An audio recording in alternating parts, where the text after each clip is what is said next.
네, 반갑습니다. 복음, 사랑, 생명이 흐르는 아침 이정은 목사입니다. 오늘 또 이렇게 찾아와 주셔서 감사하고 함께해서 기쁩니다. 아침은 마가복음 15장 6절에서 20절까지 말씀이고요.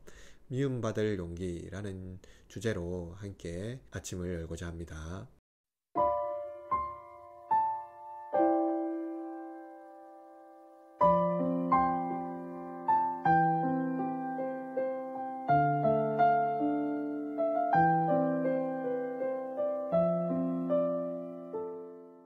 고가 후마타케와 가시미 이치로가 쓴 미움받을 용기라는 유명한 심리학 고전이 있습니다.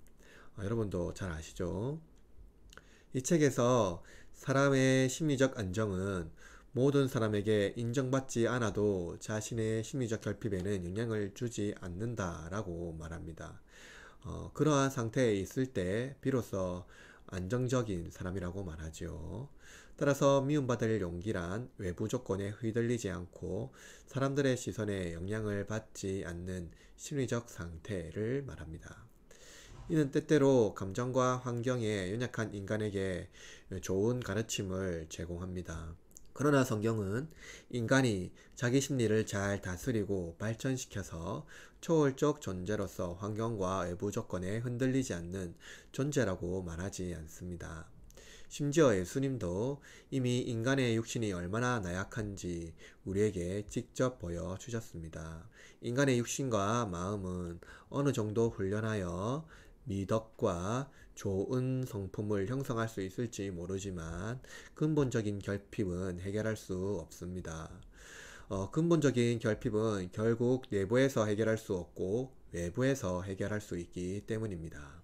이런 의미에서 기독교 신앙에서 미움받을 용기란 자신이 철저하게 죄를 사랑하고 욕망에 이끌리는 존재인지 자신의 죄를 미워하는 것에서 발견할 수 있다는 것이죠. 비로소 그때의 예수님의 십자가를 발견할 수가 있습니다. 즉, 인간은 자기 내면을 스스로 지탱할 힘이 없고 외부적으로만 지탱할 수 있는데 외부적인 조건이 인간의 모든 내면의 심리를 만족시킬 수 없다는 것입니다.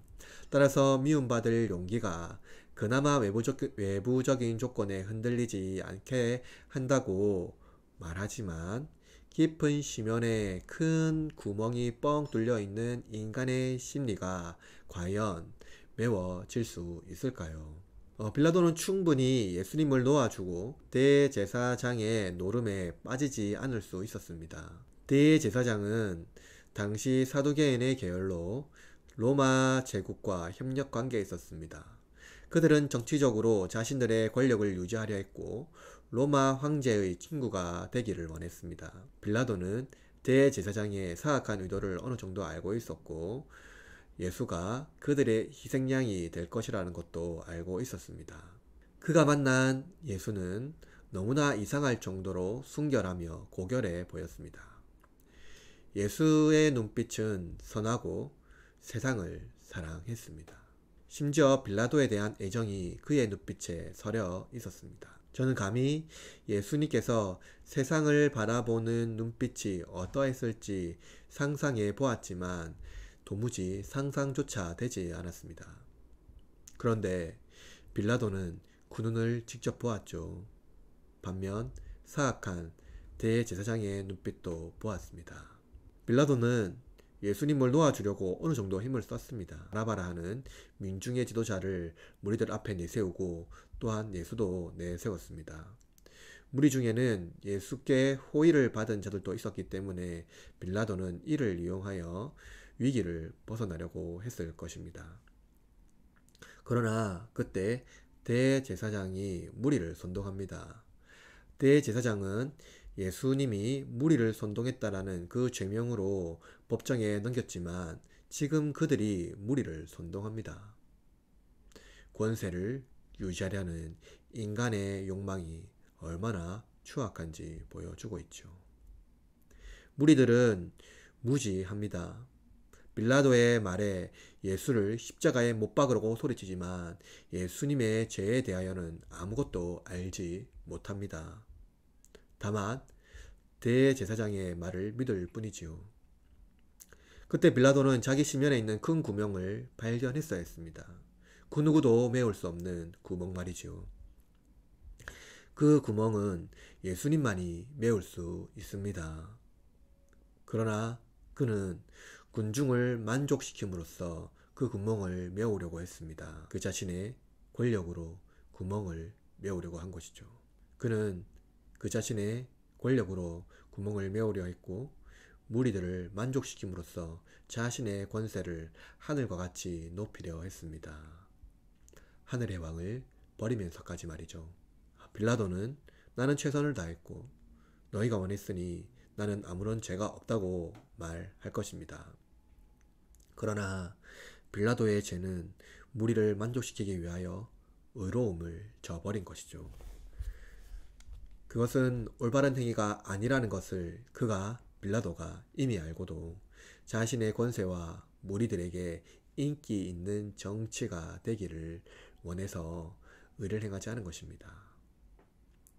그는 미움받을 용기가 필요했지요. 자아를 의지하지 않고 외부적인 만족에 의존하지 않고 의를 행하기 위한 미움받을 용기가 필요했습니다. 그는 민중에게 미움을 받고 대제사장의 원수가 되더라도 그는 그 의를 실천했다면 예수님의 친구가 되었을 것입니다. 예수님을 멀리하면서 우리는 누구와 친구가 되려고 합니까? 나의 만족은 나의 자아를 성취하는 그 무엇에 있지 않는가요? 오늘 하루를 살아갈 때 빌라도와 같은 죄를 반복하지 않으면 좋겠습니다.